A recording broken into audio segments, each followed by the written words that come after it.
Welcome to IG media. So మోకాలలో గుజ్జు జరిగిపోయిందని చాలా మంది చెప్తూ ఉంటారు. అసలు ఏంటి ఈ సమస్య, ఎందుకు వస్తుంది, ఎవరిలో మనం చూస్తాము, మరి హెర్బల్ మెడిసిన్ వైద్య విధానం ద్వారా దీనికి చెక్ పెట్టవచ్చా, వివరాలు తెలుసుకుందాం. ఈరోజు మనతో పాటు ఉన్నారు ప్రముఖ హెర్బల్ మెడిసిన్ అంటే alternative medicine specialist doctor Swathi గారు. మేడం నమస్తే అండి. నమస్తే లక్ష్మి గారు. ఇప్పుడు చూస్తున్నారు ఏంటంటే న్యాచురల్ వేస్లో హెల్త్ ఇష్యూని తగ్గించుకోవడం ఎలాగని. అవును. సో మోకాల్లో గుజ్జు జరిగిపోయిందని చాలా మంది కంప్లైంట్ చేస్తూ ఉంటారు. ఎందుకు ఈ సమస్య వస్తుంది అసలు?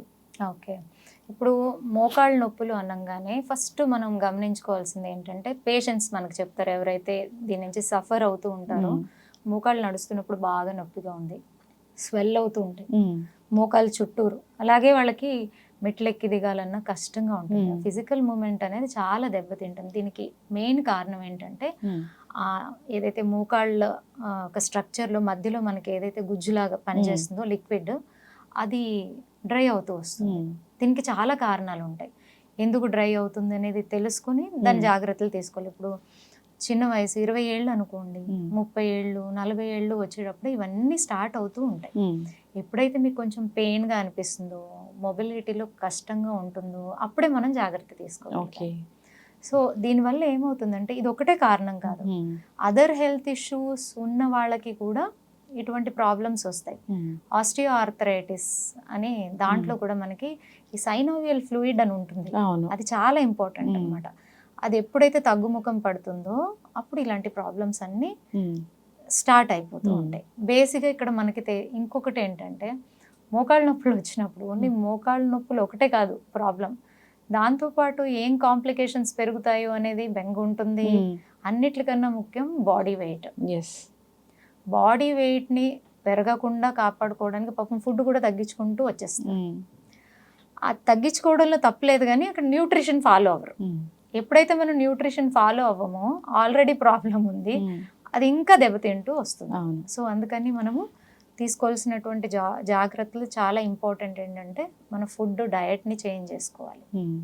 డయట్లో ఎలాగంటే మీకు మోకాళ్ళకి నేను చెప్తానండి, అక్రూట్ ఉంది కదా, అక్రూట్ అయితే అద్భుతంగా పనిచేస్తుంది. ఎవరికైతే ఇప్పుడిప్పుడే మోకాళ్ళ నొప్పి స్టార్ట్ అయింది లేదా 2-3 ఏళ్ళ నుంచి కూడా మోకాళ్ళ నొప్పి ఉంది అనేటటువంటి వారు ఏం చేయాలంటే డైలీ ఒక 5 నుంచి 8 అక్రూట్స్ నైట్ నానబెట్టేసి రాత్రి పొద్దున్నే ఖాళీ పొట్టతో మంచిగా చివు చేసి తింటే దాంట్లో ఉన్నటువంటి న్యూట్రిషన్ వాల్యూ ఏం చేస్తుంది అంటే మీ మోకాళ్ళ నొప్పికి సంబంధమైనటువంటి ఇన్ఫ్లమేషన్ని తగ్గిస్తుంది, వాపుని తగ్గిస్తుంది, పెయిన్ని తగ్గిస్తుంది.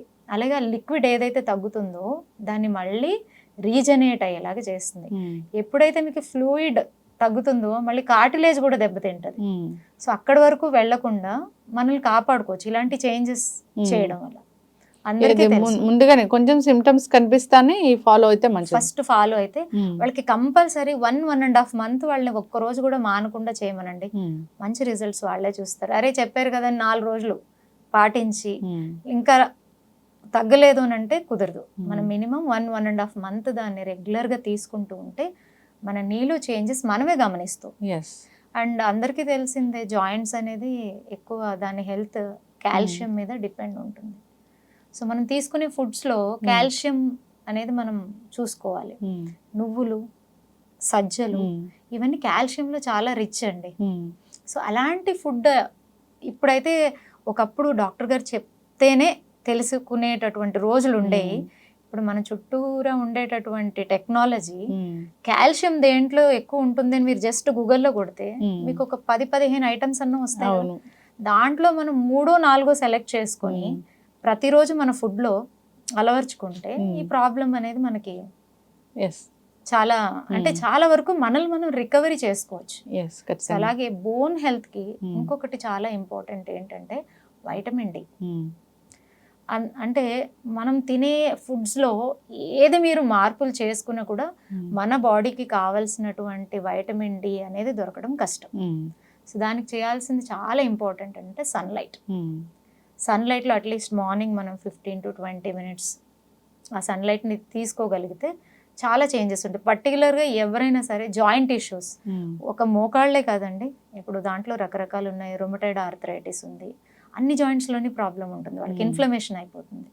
అలాగే గౌట్ ఆర్థరైటిస్, యూరిక్ యాసిడ్ పెరిగిపోవడం, ఇవన్నీ జాయింట్ ఇష్యూసే. సో జాయింట్స్కి సంబంధించిన ఏ ఇష్యూ అన్నా ఉండనివ్వండి, వాళ్ళకి ఫస్ట్ కావాల్సింది సన్లైట్. అలాగే మనం ఫుడ్లో కాల్షియం మిల్క్లో కూడా ఎక్కువగా అవును. ఉంటుంది కదా. చిన్న చిన్న చేంజెస్ Yes.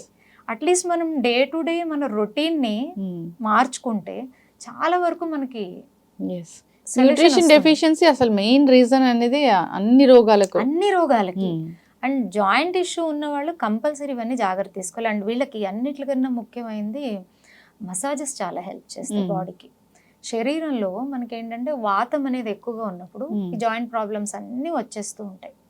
ఏమి లేదు, మనకు మనమే టైం దొరికినప్పుడు నువ్వుల నూనె, ఆవ నూనె అలాంటివి తీసుకొని మంచిగా మన చేతుల్ని మన కాళ్ళని మసాజ్ చేసుకుంటూ ఉంటే సర్క్యులేషన్ బాగా అవుతుంది. ఇప్పుడు మొత్తం శరీరం అంతా మనం మసాజ్ తీసుకోవడానికి టైం ఉండదండి. ఓన్లీ పాదాన్ని తీసుకోవచ్చు. ఒక పాదం మసాజ్ చేయడం వల్ల మీ శరీరం మొత్తం ఆటోమేటిక్గా ఆ మసాజ్ ఒక ఎఫెక్ట్ శరీరం మొత్తం ఉంటుంది అనమాట. ఓకే. సో ఇది వారంలో ఒక్కరోజు చేసుకోవచ్చు కదా. ఎస్. సో ఇలాంటివి చేయాలి. And physical movement, physical activities అనేది చాలా చాలా ఇంపార్టెంట్. దాంట్లో మీకు చాలామంది జాయింట్ ఇష్యూ ఉన్న వాళ్ళల్లో మనం గమనించేది ఏంటంటే వాళ్ళు ఎక్కువ ఎఫర్ట్ పెట్టి ఏమీ చేయలేరు, ఎక్కువ బరువులు ఎత్తలేరు, ఇవన్నీ చేయలేరు. నేను నడవలేనమ్మా, నేను ఎలా చేయగలను అని అడిగే వాళ్ళు కూడా ఉంటారు. వాళ్ళు కూర్చున్న చోటే చిన్న చిన్న సూక్ష్మ వ్యాయామాలు చేసుకోవచ్చు. సో అలాగే మీకు ఒమేగా రిలేటెడ్ ఫుడ్స్ ఏమైతే ఉంటాయో వాటిని ఎక్కువగా తీసుకోవడం, ఇలాంటివన్నీ చేయడం వల్ల మీకు చాలా వరకు జాయింట్ ఇష్యూస్ నుంచి బయటపడే అవకాశం ఉంది. మీకు ఒక మంచి హోమ్ రెమెడీ చెప్తానండి, చాలా అద్భుతంగా పనిచేస్తుంది. ఇది అందరి ఇంటి దగ్గర ఉండేటటువంటి చెట్టు, పారిజాతం చెట్టు. ఆ పువ్వులు అందరికీ తెలుసు, దాన్ని మనం చేత్తో తీసుకోకూడదు, కింద పడినప్పుడు తీసుకుని అది భగవంతుడికి సమర్పించాలి, అంత పవిత్రమైనది అని. అంటే ముందే వాళ్ళు అనలైజ్ చేశారు దాని ఒక మెడిసినల్ వాల్యూస్.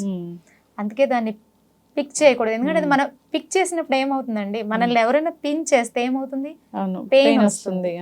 అది పెయిన్ నే తీసేటటువంటి ప్లాంట్ కాబట్టి దాన్ని మనము పిక్ చేయకూడదనే ఉద్దేశంతో గురువులు పెట్టినట్టు ఉన్నారు.